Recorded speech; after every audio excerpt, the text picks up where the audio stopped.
I'm gonna block the sun with my head. Dsh.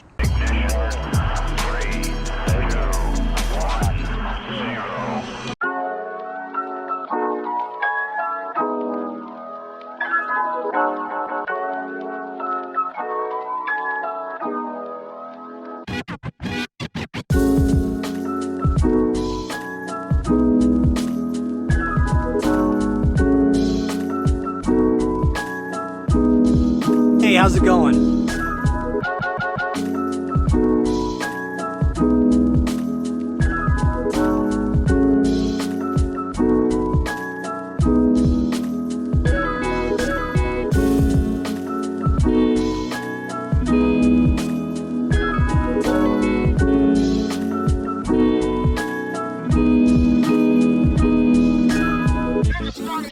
Growing up in California, I was in foster care in 3 different foster homes from 1971 through 1973. It wasn't a good experience because, you get dumped off at a home and you don't have any explanation of what happened. It's just something to not do to a kid. The scene is the last day of school before Christmas vacation. All the kids are excited. There's all kinds of Christmas decorations in the room of the 4th grade where I was at. And a social worker came up to me and said, "Oh, you're coming with me now." And I was jettisoned from my home life that day into a Hispanic American foster family, which was really wrenching, to say the least. Hispanic American family that spoke nothing but Spanish in the house. And I was so ignorant at 11 years old, 4th grade, I guess, that I didn't realize that there was another language besides English. It was definitely a experience. Full disclosure, this foster family was great. They were very nice, caring, but I just didn't speak Spanish, so there was a language barrier. I learned how to shoplift. My foster brother, who was from a different family, who was actually in the foster home as well, he was probably a year older than me, and he taught me how to shoplift. And we shoplifted Riverside, California, at the Tyler Mall, at the Taj Mahal. And the Taj Mahal was like a head shop with candles, incense, and all of that. Can you see me? So the second foster family, first day of summer vacation in 1972, I was pulled out of school and I was taken to another foster home. So I was a veteran at this time, veteran of the foster care system in Southern California. So I'm 12 and I immediately go in and I'm like, "You're not my mother." I was very antagonistic at the time, kind of mad, but they were very, very nice. It was like a nuclear family. I'd never had a nuclear family situation before in my life. And I kind of started liking them. What really happened in that summer, all of us piled in a truck and a camper, like a cab over camper, and we went to Arizona, Colorado, southern Utah, and back to California. And that was the first time I'd ever been out the Southwest. And I'm from California, but I'd never been to the desert at that time. They were super nice. Super, super nice. I really, really liked them. They gave me a nice feeling about being in a family, which I'd never had before.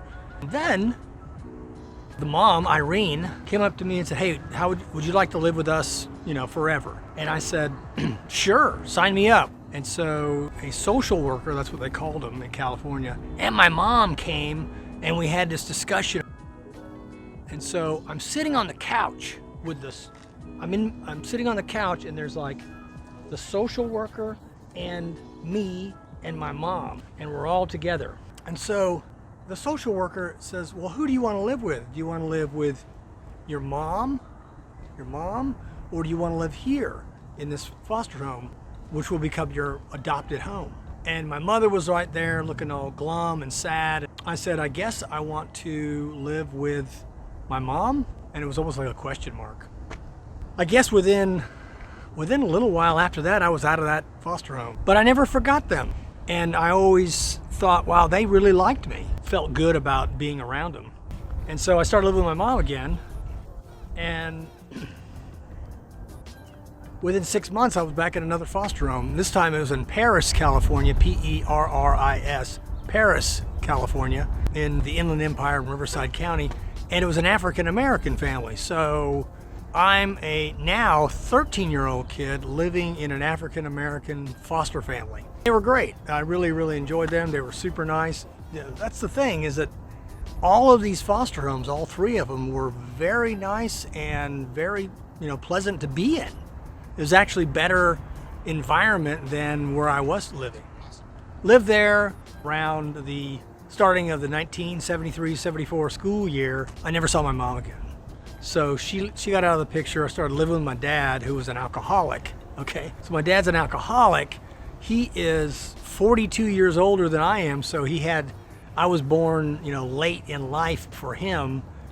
So it's just him and me living at a house. I'm always thinking about those people who took me to Arizona and Colorado and had such a great time there, and I was just wondering how they're doing, and I found out that they moved to North Dakota. So I called North Dakota, the entire state. I called directory assistants to try to find them, but I couldn't find them because I had no idea what city they were in.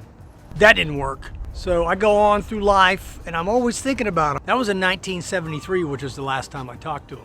In 2004, I'm still thinking about them. I'm 44 years old, still thinking about them, wondering what they're doing, how they're doing, because they've made such a big impact on my life. Since then, I had, when I was 17, I joined the Army, got my degree at University of Alabama at Huntsville. I'm supposed to be in jail. I'm a foster care kid, and I'm, literally, statistically speaking, I'm supposed to be in bloody jail. I was only with them for like 3 months, and so they made a huge impact on me, positive impact on me. So I never forgot that foster family. In 2004, I put out a concerted effort to find them because of the internet. I searched and searched. I remember Dava's name, D-A-V-A.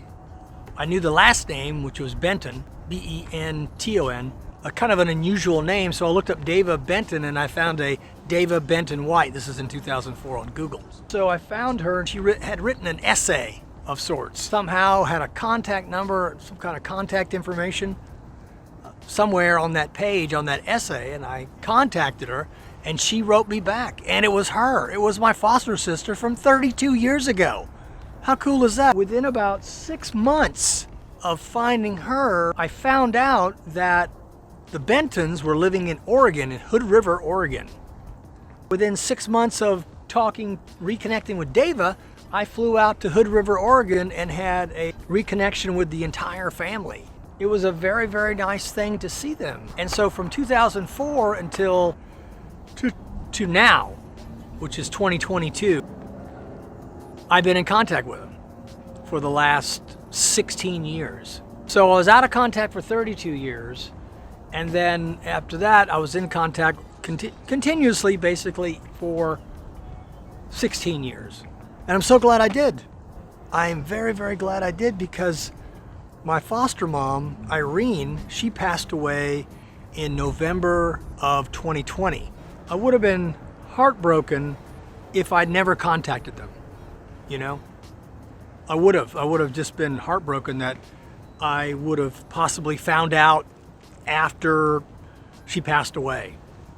And I never had a chance to see her and tell her that I loved her and still thought about her, and how much of an impact their 3 months, I was with them for 90 days, and how much of an impact they made on my life.